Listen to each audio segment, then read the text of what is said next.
Hello friends, अब आगे साहित्यों की बात करते हैं अपन। ठीक है। हाँ, ऐसे ही चलते जाएंगे अपन। धीरे धीरे सारे साहित्य और उनके जो रचनाकार है उनके बारे में अपन पूरा कंप्लीट करेंगे। जो नितिन सिंघानिया की पुस्तक में जो जो चीज़ें दे रखी है, ठीक है, उनको पूरा अपन करेंगे। सबसे पहले देखो, अपन देखते हैं अश्वघोष। अश्वघोष ने बुद्ध चरित की रचना की है ना। तो बुद्ध चरित्र की रचना किसने की? तो अश्वघोष। ये बौद्ध धर्म से संबंधित है ना। और एक हाल, कवि हाल है, उन्होंने गाथा सप्तशती, ठीक है, गाथा सप्तशती की रचना किसने की? तो हाल ने की गाथा सप्तशती की रचना। ठीक है। ये दोनों है ना, ये दोनों, ये बुद्ध धर्म से संबंधित है।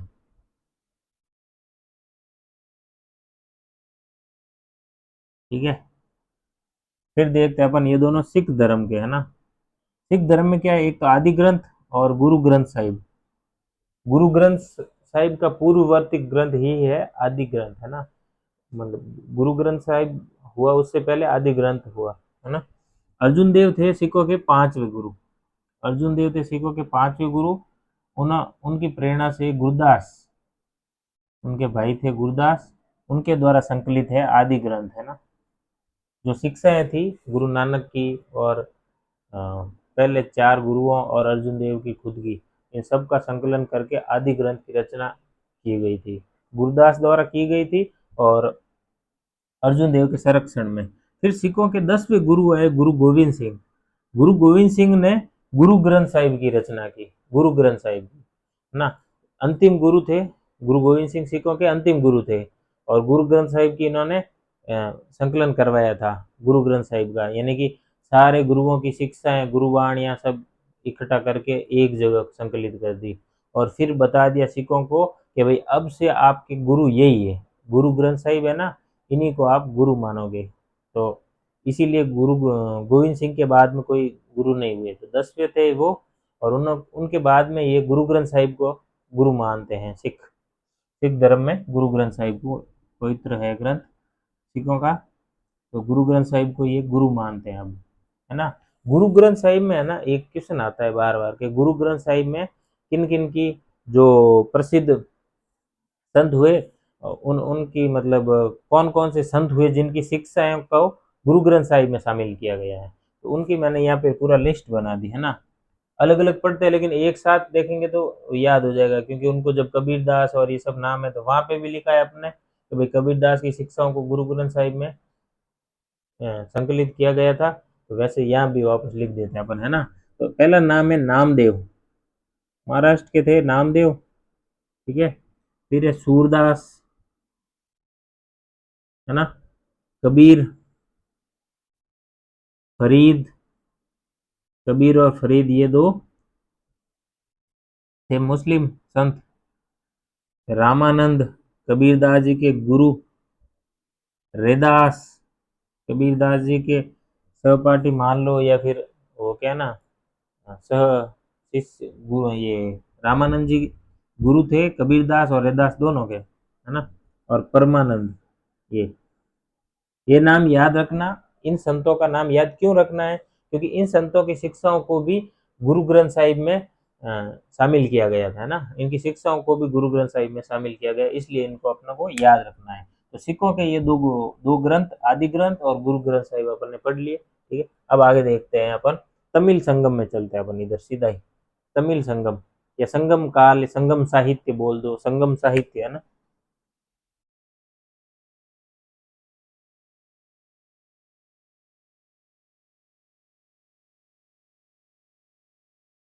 ठीक है।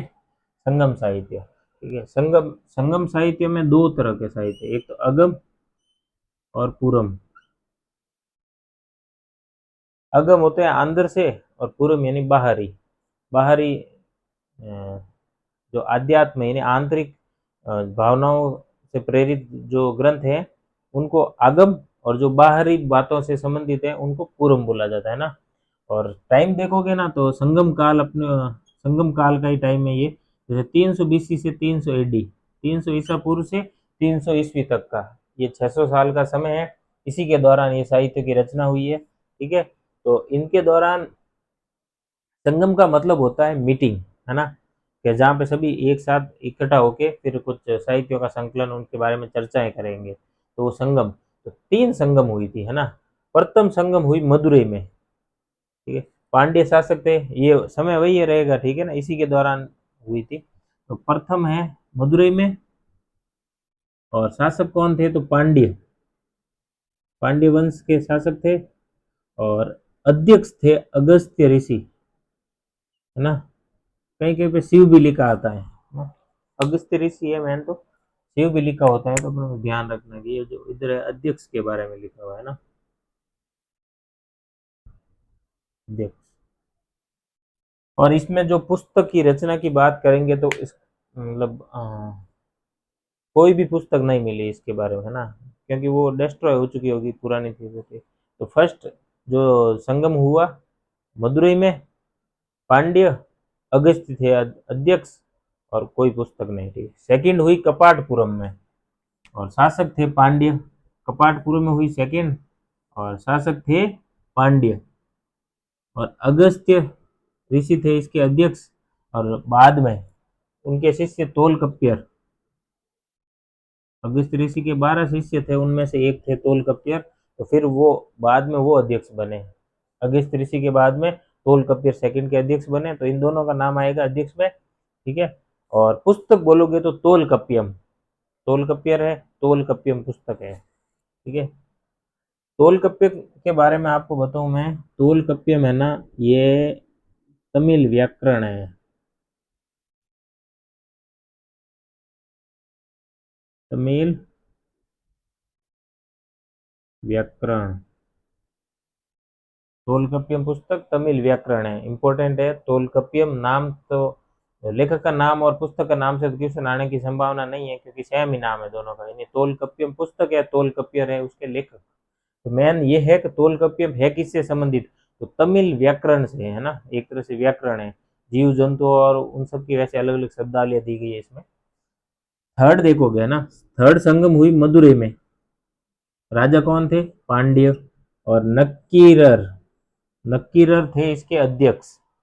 और पुस्तक, अब जो संगम की जो, है ना, सभी तो नहीं लेकिन खूब सारी पुस्तकें थी उसमें, संकलन इसमें आ जाएगा, है ना, बाद का। अब मेन देख लेते हैं, तमिल साहित्य है। तमिल साहित्य में जो मेन मेन थे उसके बारे में, एक है तिरुवल्लुवर है, तिरुवल्लुवर। तिरुवल्लुवर ने कौन सी रचना की, तो तिरुकुरुल। नाम मिलता जुलता तो याद रह जाएगा, तिरुवल्लुवर, तिरुकुरुल, ठीक है। ये तो आने की संभावना कम है, ठीक है ना, तिरुवल्लुवर, क्योंकि देखो नाम सेम है ना कवि का और पुस्तक का, तो वहां संभावना थोड़ी कम हो जाती है। इलांगो अधिकल, इलांगो अधिकल नाम है लेखक का, और लिखा है शिल्पाधिकारम। ये इंपॉर्टेंट है कि शिल्पाधिकारम की रचना किसने की, तो इलांगो अधिकल ने शिल्पाधिकारम की रचना की, ठीक है। और चित्तलई सतनार, चित्तलई सतनार ये भी लेखक का नाम है, और रचना की मणिमेखले। चित्तलई सतनार लेखक, और रचना है मणिमेखले। देखो यूं तो आप देखोगे नाम याद करोगे बार बार, आपको याद होगा नहीं। मैं इसकी मेन बात स्टोरी बताता हूँ आपको, है ना। ये जो शिल्पाधिकारम जो है ना, ये वैसे जैन धर्म से रिलेटेड है, और ये बौद्ध धर्म से।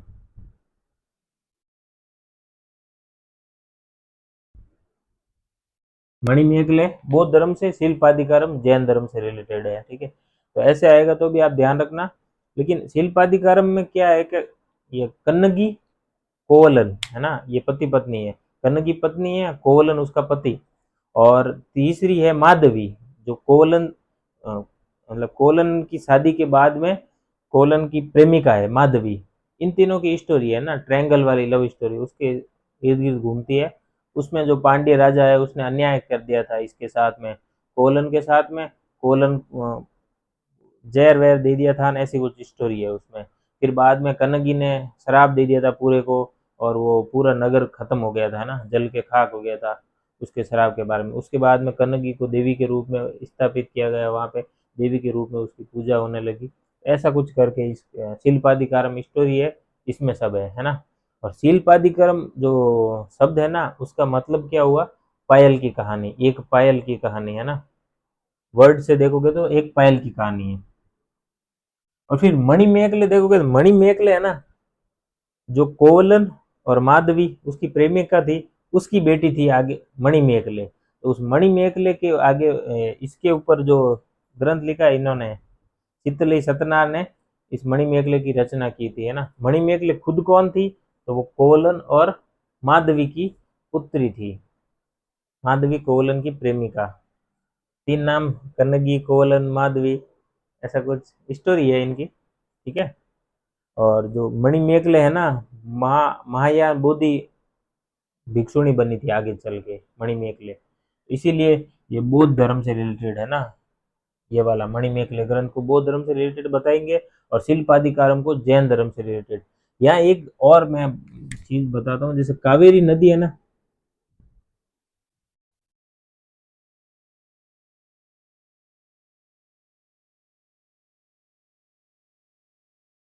ये शिल्पाधिकारम ग्रंथ है, इसमें कावेरी नदी की प्रशंसा की गई है।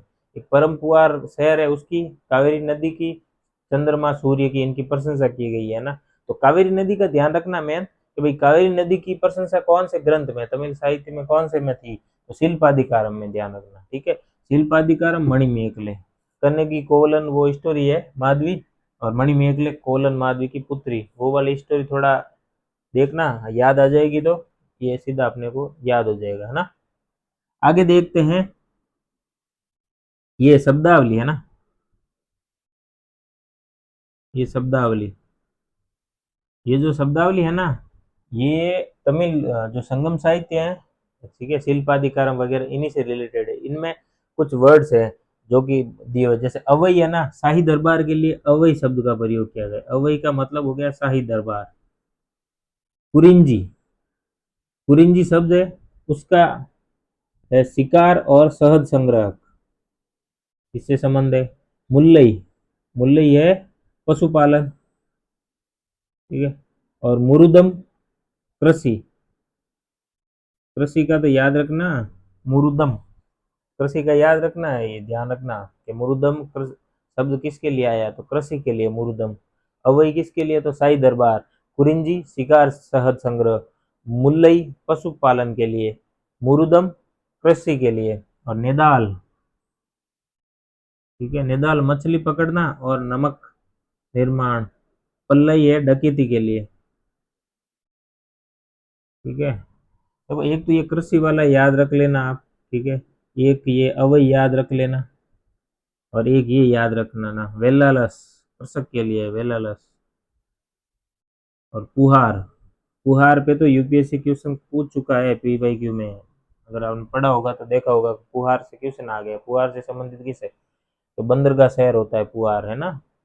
पुहार, वेलालस हो गए कृषक, वेलालस शब्द किसके लिए है, तो कृषकों के लिए, ये या इम्पोर्टेंट। और मुर्दम है कृषि, और अवई है शाही दरबार, ये चार याद रख लेना बस आप, है ना, ठीक है।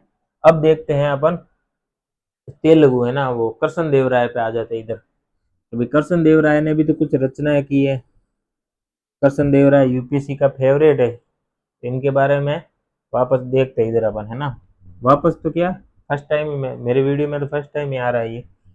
इनका समय देखोगे ना, 1509 से 1529 है इनका समय, 1509 से 1529। और इनकी रचना है तो अमुक्त माल्याद, सबसे इम्पोर्टेंट रचना है अमुक्त माल्याद, तेलुगु में है।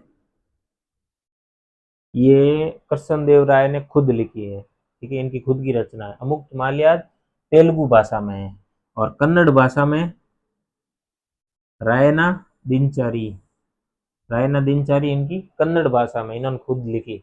और संस्कृत में भी लिखी इन्होंने, है ना, कुछ रचना इनकी संस्कृत में भी है। संस्कृत में कौन सी है, मदालसा चरित,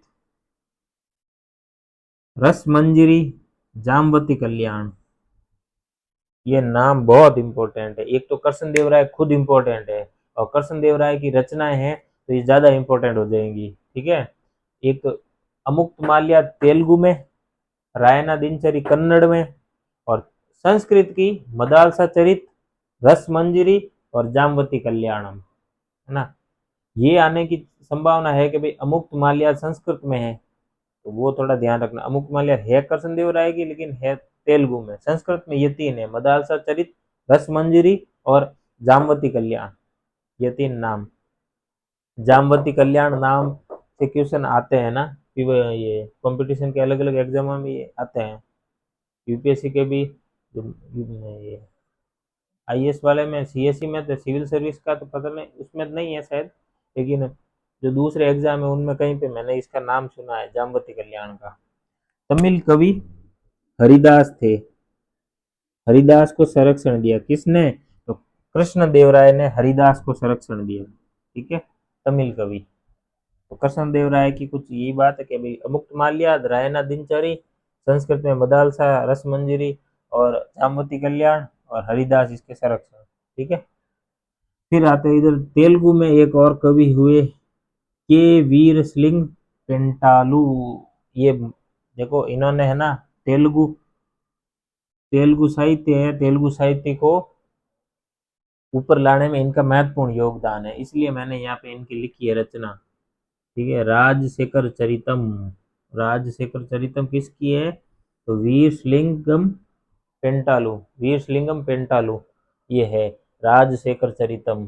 20वीं सदी, 20वीं सदी मतलब ये 1900, 1900 से 2000,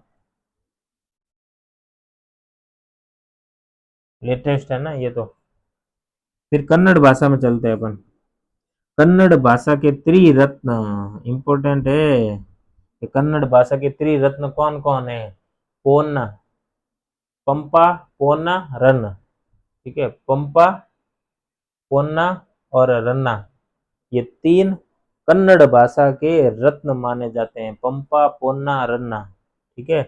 सब जैन धर्म से रिलेटेड हैं, सारे के सारे जैन धर्म से रिलेटेड हैं।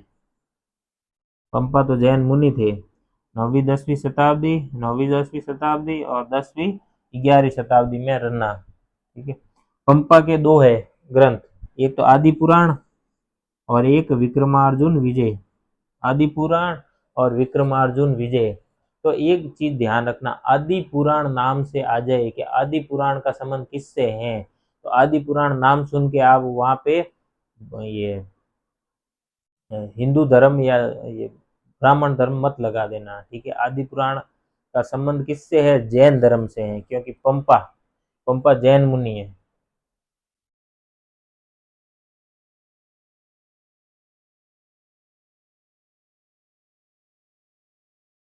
आदि पुराण इंपॉर्टेंट है, आदि पुराण नाम। ये एक शांति पुराण, अजीत पुराण, पुराण नाम,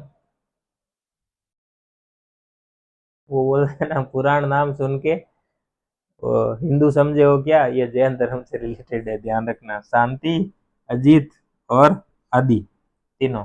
शांति और अजीत, ये जो शांतिनाथ और अजीतनाथ जैन तीर्थंकर हुए थे, उनके जीवन के बारे में। अजीत हो गई अजीतनाथ तीर्थंकर के बारे में, शांति होगी शांतिनाथ तीर्थंकर के बारे में, ठीक है। तो पंपा, पोन्ना और रन्ना ये तीनों जैन धर्म से संबंधित थे, लेकिन उनको कन्नड़ त्रिरत्न भी कहा जाता है। आदि पुराण और विक्रमार्जुनी इनके पंपा के, पोन्न के हो गए शांति पुराण, और रन्ना ने कौन सी लिखी?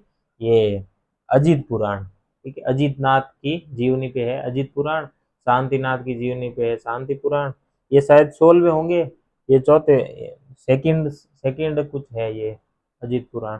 अजीत नाथ जी है ना, तो वो इतना ध्यान नहीं रखना अपने को, लेकिन ध्यान रखना अजीत पुराण है, शांति पुराण और आदि पुराण, क्योंकि इनके नाम में पुराण आ रहा है ना, इसलिए ध्यान रखना कि ये जैन धर्म से रिलेटेड है, हिंदू धर्म से नहीं। ओके फ्रेंड्स, ठीक है। तो आज के वीडियो में इतना ही, और नेक्स्ट वीडियो में मैं और भी जानकारी लेके आऊँगा। Thank you.